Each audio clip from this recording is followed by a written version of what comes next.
Dores nos pés e pernas?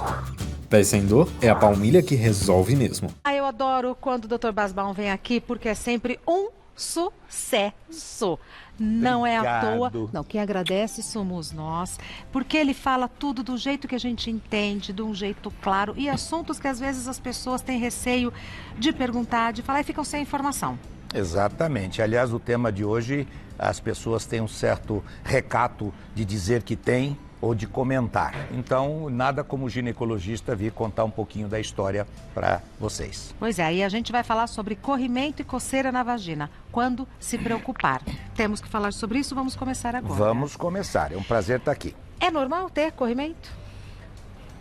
Primeiramente, eu acho assim, corrimento é uma palavra que generaliza a descarga, aquilo que sai de dentro da vagina.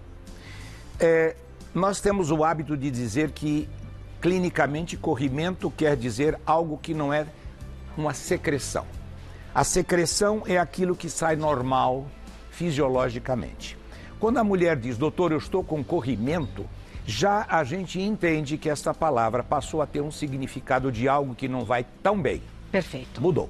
Tá. Dr. Cláudio Basbaum. Vamos primeiro com as fotos? Tá bom. Vamos. Corrimento então. E coceira vaginal. Umidificação natural da vagina varia pouco ao longo do mês. Ficar alerta para a mudança da cor, cheiro e fluxo. Exatamente. Por quê? Porque a umidificação natural da vagina, ela é feita como todas as nossas cavidades naturais. Sim. Nós temos saliva, podemos ter uma coriza, temos as lágrimas, é tudo clarinho, limpinho. Não é? Quando tem uma infecção no olho, aquilo muda, fica até pus no olho, não é verdade? É verdade. Então, a umidificação natural, ela é fisiológica, ela é clarinha, ela é transparente, levemente leitosa, e durante o período do ciclo, quando vai chegando a época da ovulação, aquilo vai se crescendo uma quantidade de material que é como uma clara de ovo, que é pronto para receber o espermatozoide que ali mergulha e vai subir dentro do útero. Sim. Isto é o normal do ciclo. Mas quando mudar, quando tiver cor alterada, esverdeado, quando tiver cheiro mais forte, quando ficar amarelo, marrom, com sangue e um fluxo mais aumentado, totalmente atípico do que aquilo que é natural, que eu diria é a secreção normal da vagina, isto é um corrimento. Tá, perfeito. E o que provoca o corrimento? Quais são as causas? Veja bem, o corrimento, ele provém de alterações que ocorrem dentro da vagina, mudança, porque a vagina ela tem que ter um pH fisiológico, que sofre as suas alterações normais durante o ciclo menstrual, mas se mantém dentro de um equilíbrio ácido. A vagina é ácida, no sentido de matar os bichos bravos. Então, bactéria perigosa não tem. Existe umas bactérias protetoras, que é um exército de proteção, que são os lactobacilos. Esses estão lá guerreando para não entrar nenhum bandido. Defendem. Este meio ácido vaginal permite que esses bichinhos protetores ali vivam. Se existe a presença de bichos bravos, ou seja, bactérias, fungos, vírus que vão chegar via vaginal, seja por contato sexual, seja por má higiene, seja por uso indevido de certos produtos, vêm as alergias, abre a porta e o que vai acontecer? As bactérias vêm com um grande exército, traz avião, tanque de guerra, traz todo mundo, e aí o que vai acontecer? A luta faz e aquilo vai provocar uma alteração da flora. Mulheres simplesmente que tiram a flora com ducha vaginal. Ducha vaginal não é para se fazer à toa. Se o médico recomendar, e é raro que recomende, senão você está lavando e tirando os bichos. Ninguém vive fazendo gargarejo todo dia. Não ajuda isso, Não né? ajuda. Tá. Você tira a proteção. De modo que falta de higiene da região, não é só vaginal não, principalmente vulvar. É vulva, é a parte externa. É isto aqui, eu vou explicar depois nesta figurinha. Não, vou explicar já. Aqui. Isto é a vulva. A vulva vem até aqui, em volta do ânus tem o períneo. Sim. Então existe essa região vulvar, você tem aqui os grandes lábios, você vai ter os pequenos lábios e isto deve ser exposto com todas essas pregas que existem, onde não é incomum eu fazer o exame nas pacientes e observar que aqui tem secreção acumulada.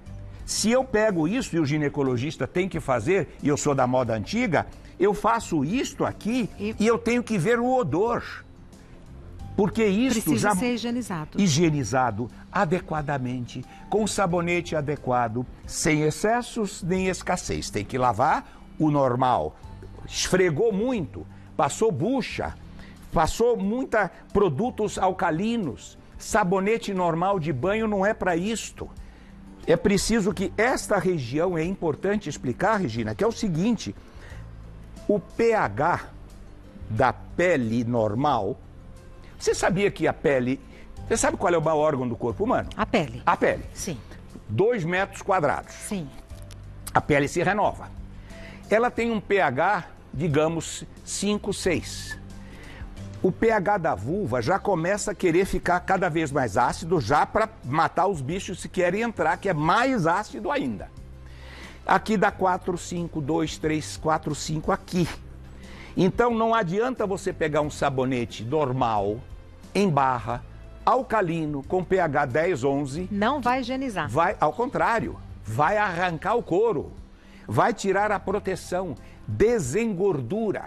O sabonete deverá ser sempre um sabonete, primeiro, líquido, porque é mais higiênico do que você pegar um sabão em barra, e você vai lavar sem esfregar excessivamente, com delicadeza, lateralidade, expondo as pregas, higienizando com carinho, devagarzinho, e sempre de cima para baixo. Então não tem que ter um sabonete específico para essa região. É o ideal. É o sabonete para, digamos, a higiene íntima. Usado de forma bem equilibrada. Pode até usar diariamente, porque assim como tem shampoo para certo tipo de cabelo, sim, como tem certos produtos para lavar os pés, sim, você vai ter isto. para higiene íntima. Então, isto aqui, relações sexuais sem camisinha, biquíni molhado predispõe essa pele ficar sentida, o ciclo menstrual nos períodos, na gravidez muda, na menopausa resseca tudo, não é verdade? O diabetes vai fazer com que o açúcar que você come, ele pode te agravar e facilitar os bichos, principalmente fungos. Primeira vez que a paciente chega, uma senhora chega no meu consultório, ela está com uma coceira que é rebelde, eu dou aquela olhada, eu vejo, eu digo antecedentes de diabetes da família. Ah, doutor, eu mesmo sou diabética. Ah, minha mãe também. Ok, vamos estudar seu diabetes. E às vezes controlando o diabetes e tratando aquele bicho que entrou, ela fica bem. Tá certo? E anticoncepcionais e antibiótico. Antibiótico mata a flora. Prestem bem atenção. Vocês que já tomaram antibiótico devem ter sentido, muitas de vocês, que apareceu coceira genital quando tratou uma dor de garganta com antibiótico. Efeito matou colateral. A flora de proteção. É isso aí. Mitos e verdades sobre esse assunto, agora com o Dr. Cláudio Basbaum. Dr. Cláudio, é mito ou verdade que uso diário de absorventes ou lenços umedecidos predispõe irritação e coceira vaginal? Sem dúvida. Por quê?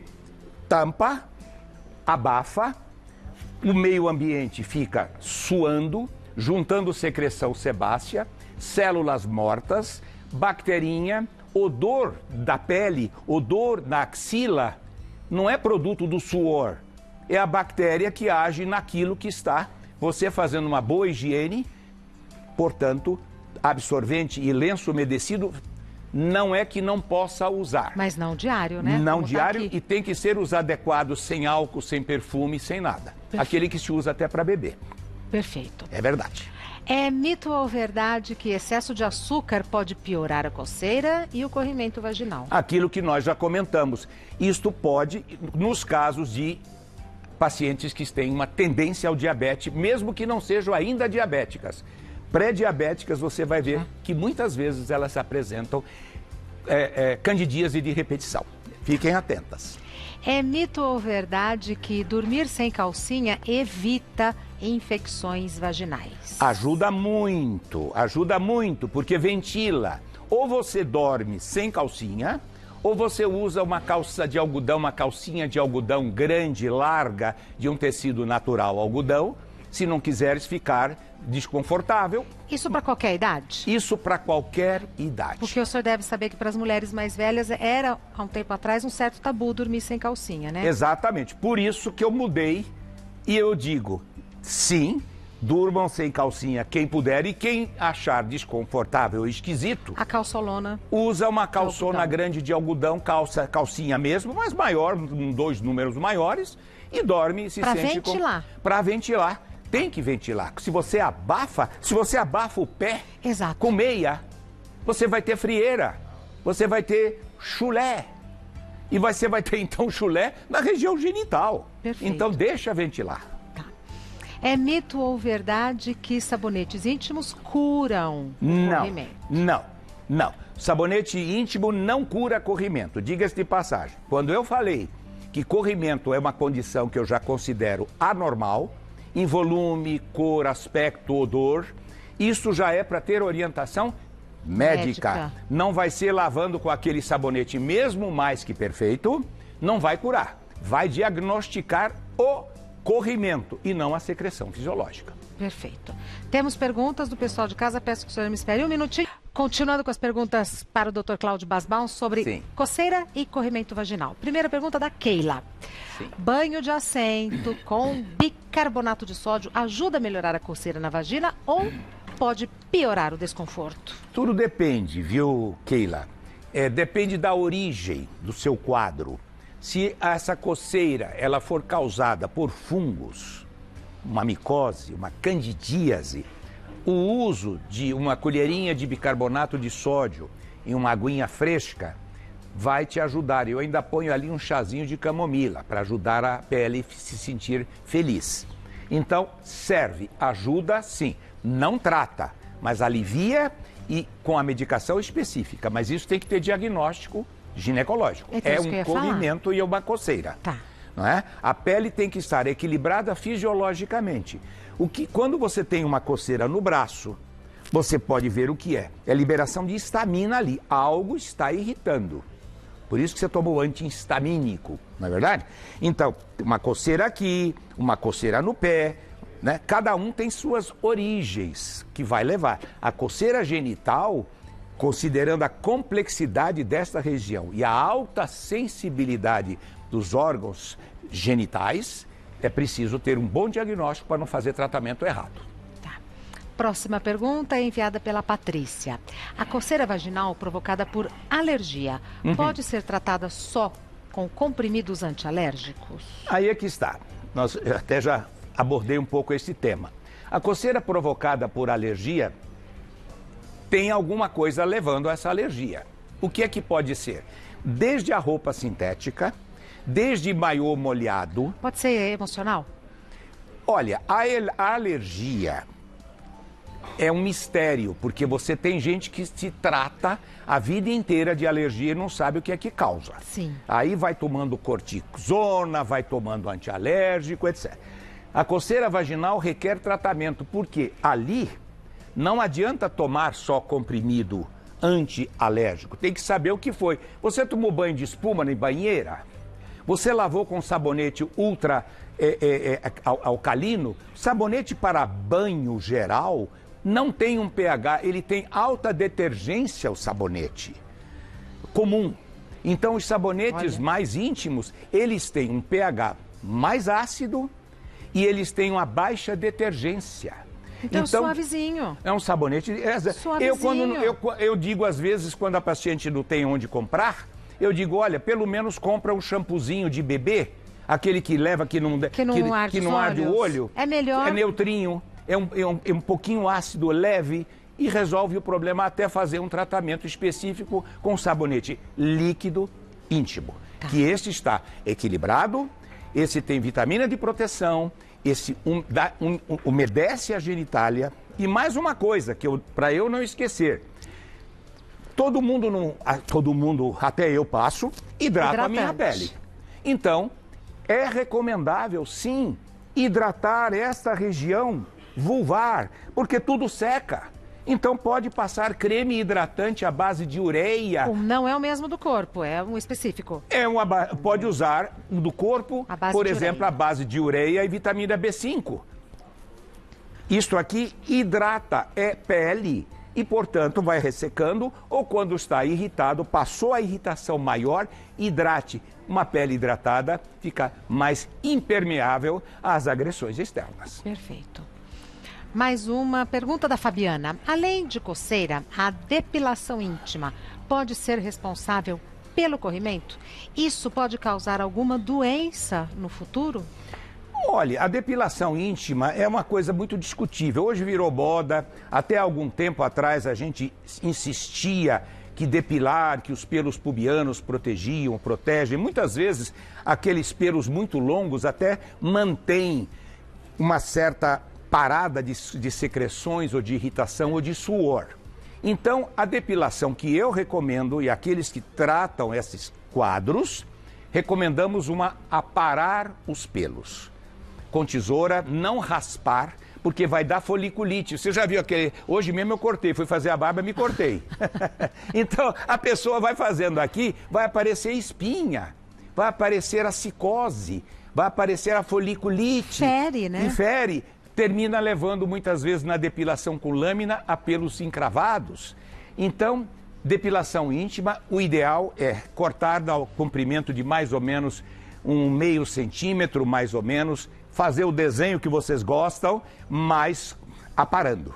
Tá. Eu acho que isso é. Mas agora, se é responsável pelo corrimento, depilação, se irritar e vier bactéria e contaminar, sim, sem dúvida, o bicho vai entrar e pode dar corrimento, porque há uma entrada natural, que é a entrada facilitada. Tá. Não é? Pode causar doença no futuro, depende do bicho. Numa relação sexual, num contato com múltiplos parceiros. Sem o preservativo. Muito bem lembrado, não é verdade? Então é isso aí, Fabiana. Próxima pergunta é enviada pela Amanda. Preservativo feminino ajuda a evitar corrimento após a relação? Não, veja bem, o preservativo feminino, ele protege um pouco a cavidade vaginal, mas o que acontece na relação sexual, ela vai naturalmente ficar protegida até daquele sêmen. O preservativo masculino e feminino protegem, mas é no atrito, muitas vezes, do próprio coito, no roçar junto ao genital... A pele com pele. A pele com pele. Então, muitas vezes, até pelo com pelo, sim, até pelo com genital. E isso pode irritar essas pregas. Isto é muito delicado. Aqui é pelinha, aqui uma pele mais delicada, e depois já entra na mucosa, que é mais delicada ainda. Então, é no trauma, não vai evitar isso. Poderá proteger, mas não vai evitar. Se aparecer, você já sabe. Pode aparecer. Corrimento. Mais uma pergunta da Verônica. Quais exames são realmente eficazes para descobrir a origem do corrimento? Verônica, excelente a sua pergunta. Qual é o exame fundamental? Exame clínico. É no exame clínico que o médico vai ver como anda tudo isso. É o aspecto. É a coloração, é se tem lesão, se tem caroço, se tem abscesso. É o exame clínico, é o olfato do médico. Eu vou fazer uma ingerênciazinha aqui. Eu sou capaz de diagnosticar certo tipo de bactéria pelo odor. No exame clínico. Pelo odor do bicho. Tem bicho que dá um odor chamado, que é descrito nos livros de ginecologia, odor de peixe podre. Odor de peixe podre. Então, o exame clínico ginecológico é o primeiro tempo onde o profissional habilitado ele pode chegar a uma conclusão. Se aquilo não é suficientemente esclarecedor, nós solicitamos exame de secreção, o conteúdo vaginal, colhemos, às vezes até pedimos biópsia de pele, se fosse o caso, mas colhemos dentro um materialzinho com cotonete, vai para a cultura, para exame bacterioscópico, identificação de doenças sexualmente transmissíveis, como a gonorreia, não é verdade? O fungo, a candidíase, isto vai para o laboratório, é preparado, é lido em microscópio, sai o diagnóstico e aí, completado com esta visão... Aí vem a medicação. Aí vem a medicação. Tá. Não é? Eu evito, por exemplo, que adolescentes e crianças que nunca se expuseram a um ginecologista, que vão passar num ginecologista com muito tato, porque elas vão talvez expor-se pela primeira vez. Pois é. Então a gente tem que ter um acesso e uma vontade assim de coração de dizer eu quero cuidar desta pessoa. Tem gente que não gosta de tratar adolescente. Eu trato criancinha, trato adolescente, trato velhinhas, adoro velhinha. Viu, as velhinhas que estão aí, saiba, o doutor Cláudio gosta de velhinha, mas é para tratar vocês. Sim, sim. É um carinho muito grande. Eu sempre lembro que eu cuidava da minha mãe que morreu com mais de 100 anos, então eu tenho muito carinho. É o que a gente espera do médico, né? Que tenha carinho pelo paciente. E tratar bem. Então, exame é a clínica e depois no laboratório. O laboratório é um complemento, é um auxiliar do profissional para a conclusão final e o tratamento correto.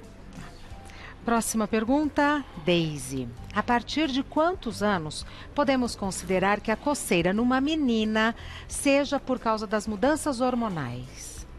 Veja bem, as mudanças hormonais, elas vão fazer com que a pele e a mucosa vaginal, que era carequinha, era fininha, não tinha estrógeno, não tinha hormônio, e é mais desprotegida. Diferente, mas meio parecido quando a mulher fica na menopausa. Falta o estrógeno, acabou os ovários, entraram em licença prêmio, e aí o que é que vai acontecer? Aquele tecido vaginal, não tendo estrógeno, ele vai secando, desidrata, resseca, dá desconforto ao coito da hora da relação, portanto, não é? Agora, considerar que a coceira numa menina seja por mudança hormonal, eu não consideraria, porque ela pode ter a mudança, o que acontece muito é a falha da higiene. Essas criaturas na adolescência, elas não sabem, têm um certo recato em como cuidar. Vou chamar a atenção para duas coisas. Primeiro, a vulva e o ânus aqui atrás. Nunca fazer higiene ou se limpar na hora que faz cocô. Papel higiênico? Papel higiênico com muito cuidado, tá? Limpa o ânus e quando puxa o papel pode contaminar essa região do períneo próximo à vulva. O movimento é o contrário. Sempre de cima para trás, de cima para baixo, porque aqui é limpo e aqui atrás é sujo. Troca o papel, vai, se for usar. E papel higiênico não pode ser perfumado nem colorido. O ideal é lavar. O certo, bom seria, mas eu não posso insistir que as pessoas tenham chuveirinho toda vez que está no vaso. Mas é o ideal. Seria o ideal. Lavar. Na minha casa, tem nos banheiros, tem um chuveirinho. Quem for dormir lá mesmo, o hóspede, vai ter um chuveirinho que joga a água de cima para baixo. Aliás, a água é o melhor produto para higiene. A água limpa tudo. Ô, doutor Basbão, ela está falando aqui de menina, não de adolescente. Sim. Mas as adolescentes talvez não estejam começando a se depilar muito cedo, e aí isso provoca coceira ou não? Aí não seria menina, seria adolescente. É porque aqui nós estamos falando mudanças hormonais. E as mudanças hormonais só nas meninas. Vão entrando já na pré-adolescência e adolescência. Então, os ovários começam a atuar e a ter estrógeno, e logo depois cresce o mamilinho, e cresce a mama, aparecem os pelos, e depois vem 2 anos depois surge a menstruação. Então, eu considero que coceira não é normal. Tá. Coceira é algo que deve ser diagnosticado à origem, porque mudança hormonal, menina deve ter prurido sem esclarecimento. Perfeito. Dr. Cláudio Basbão, explica tudo pra gente nos mínimos detalhes e com uma clareza assim que não tem como não entender. Se tiver dúvida, entre em contato com o Dr. Cláudio, eu já vou passar o site dele e você pode rever esse nosso bate-papo, aliás, ou melhor, rever essa aula do Dr. Cláudio no canal do nosso programa no YouTube. Site do Dr. Cláudio, claudiobasbaum.com.br, Basbaum, B-A-S-B-A-U-M, M de Maria no final, claudiobasbaum.com.br. Telefone do Dr. Cláudio, 11 3045 1442. 3045 1442. 3642. Instagram do Dr. Cláudio, tô te seguindo. Obrigado. Tão bom o Instagram, Que bom. Ótimo o Instagram Que do bom, Dr. Cláudio. que bom, querida. @dr.basbaum, de doutor. @dr.basbaum. Tudo minúsculo. Tudo minúsculo. Maravilha. Muito obrigada. Volte muitas vezes. Foi um prazer Vai sempre com Deus, prazer e obrigado todo por meu. estar prestigiando, acompanhando e me trazendo aqui para eu poder explicar essa mulherada as coisas importantes da Obrigado, ginecologia. senhor, por vir. Vai Obrigado. com Deus. Muito Fique com obrigada, ele. viu?